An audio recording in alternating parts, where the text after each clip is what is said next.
Oke, judul yang menyesatkan, arti pelanggaran karena judul yang menyesatkan. Pelanggaran karena judul yang menyesatkan itu bukan karena judulnya saja yang menyesatkan, bro. Ada beberapa kriteria lain. Kalau di sini dalam bahasa YouTube itu mereka bilangnya adalah metadata yang menyesatkan. Metadata itu apa, Bang? Nah, metadata itu terdiri dari 4 kriteria, bro. Salah satunya adalah judul dari video, deskripsi, tag dari video, dan yang satunya adalah thumbnail. Nah, kalau judul itu, judul yang menyesatkan itu maksudnya ya judulnya nggak nyambung. Kalian bikin penonton tersesat untuk menonton video kalian. Istilahnya gini, kalian misalnya menjanjikan penonton, oh ketika kalian upload video kalian, penonton akan disuguhi ini, penonton akan melihat ini, tetapi setelah penonton melihat video kalian, mereka nggak dapat apa-apa loh, tadi bohong katanya pasti kita akan lihat ini, malah ketika mereka buka malah mereka lihat itu. Nah, mudah-mudahan kalian ngerti dengan apa yang saya sampaikan. Artinya judul kalian itu nggak nyambung gitu, makanya nggak nyambung, itulah terkena pelanggaran judul yang menyesatkan itu. Jadi yang paling rawan itu judulnya sama thumbnailnya, bro. Kalau untuk di deskripsi sama tag itu nggak terlalu nyambung. Walaupun di pedoman komunitas YouTube juga menyarankan untuk kita menggunakan tag yang sesuai dengan isi video kita.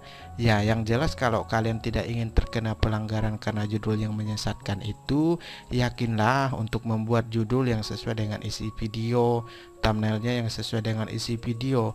Nggak tahu gimana cara bikin judul dan thumbnail yang sesuai dengan isi video ya. Kalau misalnya kalian bikin tutorial cara masak nasi, bikinlah judulnya cara masak nasi, atau misalnya thumbnailnya kalian sedang masak nasi, kan gitu nyambung.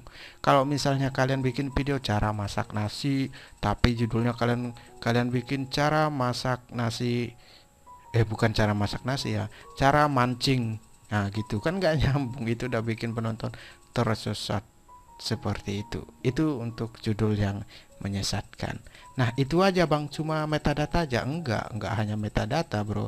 Yang termasuk judul menyesatkan di situ sebenarnya banyak sekali kriteria, bro. Salah satunya adalah spam video. Spam video itu yang kayak gimana, Bang? Nah, saya akan tunjukin nih teman-teman, spam video itu yang kayak gimana. Misalnya di sini saya sudah punya beberapa video. Wah, ini videonya banyak banget. Jadi spam video itu adalah kalian itu membuat konten itu tak itu. Hari ini kalian bikin konten misalnya chat gombal atau chat prank, besok kalian bikin lagi video chat gombal, kemudian kalian bikin lagi video chat gombal, kemudian kalian bikin lagi video chat gombal. Jadi itu tak itu terus secara berulang sampai akhirnya YouTube pun bosan dan mulai melakukan tindakan bahwa kalian telah melakukan pelanggaran judul yang menyesatkan. Oh, bisa gitu ya, Bang? Ya bisa, karena kalian mainnya cuma itu saja. Misalnya ini ya, videonya ini chat gombal, dan ini chat gombalnya itu lagi itu tak itu, besok lagi ini lagi. Nah, itu sudah termasuk ke dalam pelanggaran konten judul yang menyesatkan loh. Bisa gitu ya, Bang? Ya udah, makanya kalian baca saja itu pedoman komunitas YouTube. Selain spam video, apalagi, Bang?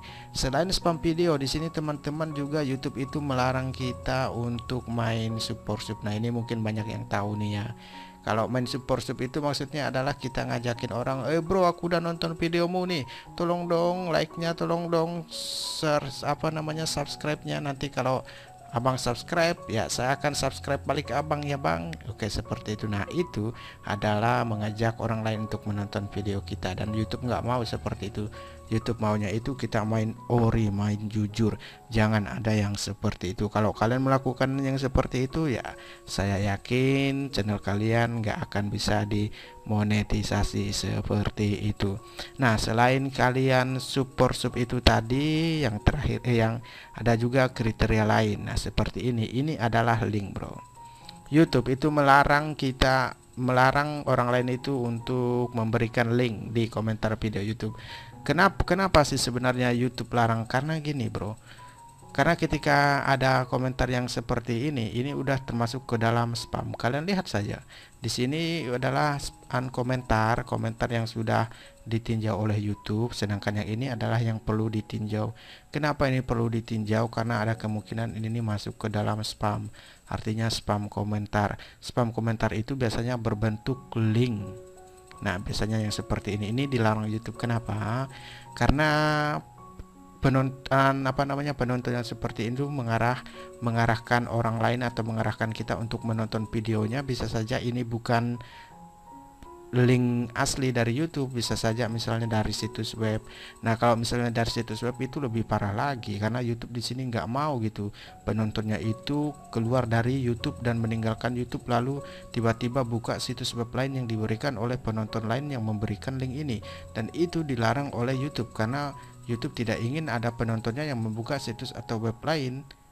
Kok gitu? Ya gitu, karena mereka takut ada malware, ada spyware yang bisa merugikan penonton. Makanya jangan komentar yang seperti ini. Kalau ada komentar yang seperti ini, hapus saja bro, jangan kasih kendor karena bahaya sekali gitu loh.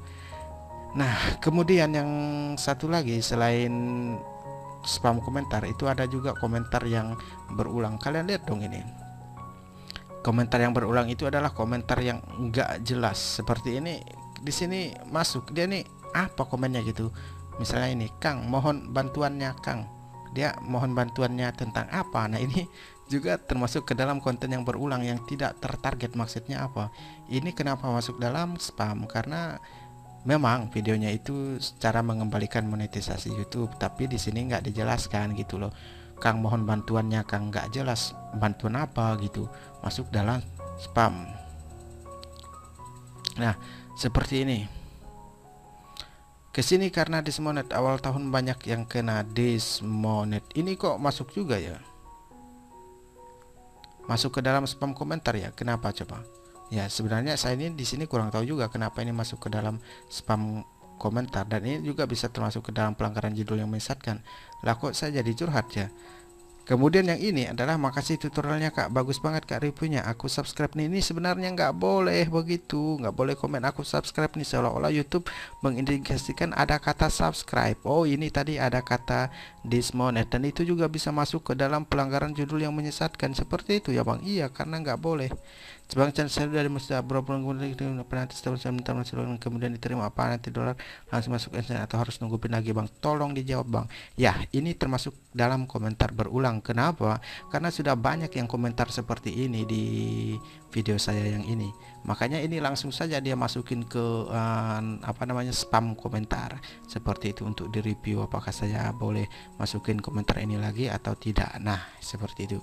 Jadi yang jelas teman-teman, untuk pelanggaran judul yang menyesatkan itu sebenarnya yang paling dominan itu ya judul dari video teman-teman itu sendiri, kemudian itu thumbnailnya itu udah nyambung belum dengan isi videonya. Kalau misalnya belum nyambung antara judul dan thumbnail, kalian periksa lagi. Makanya bikin video itu judul sama thumbnailnya harus sesuaikan dengan isi konten video tersebut. Kalau nggak nyambung ya bisa terkena pelanggaran konten yang menyesatkan. Nah, selain itu juga dia juga bisa terkena dari spam video yang saya jelaskan tadi ya, yang gimana yang kalian sudah banyak sekali upload video tentang itu terus nggak ada nilai tambahan apapun, nggak ada nilai-nilai apapun misalnya gitu yang kalian tambahkan, itu sudah masuk juga ke dalam pelanggaran konten yang menyesatkan. Dan yang lainnya juga itu kalau misalnya kalian mengajak penonton untuk melihat videonya, tetapi tujuan kalian itu untuk menarik mereka, ya ayo dong nonton video aku, dan ternyata ketika mereka nonton video kita gitu, itu nggak sesuai dengan judul yang kita tulis itu tadi. Seperti itu ya. Mudah-mudahan kalian paham lah dengan apa yang saya jelaskan ini. Kalau nggak paham ya ulang-ulang lagi aja lah video ini. Itu saja video dari saya, semoga bermanfaat, dan sampai berjumpa lagi dengan saya di video yang selanjutnya. Terima kasih.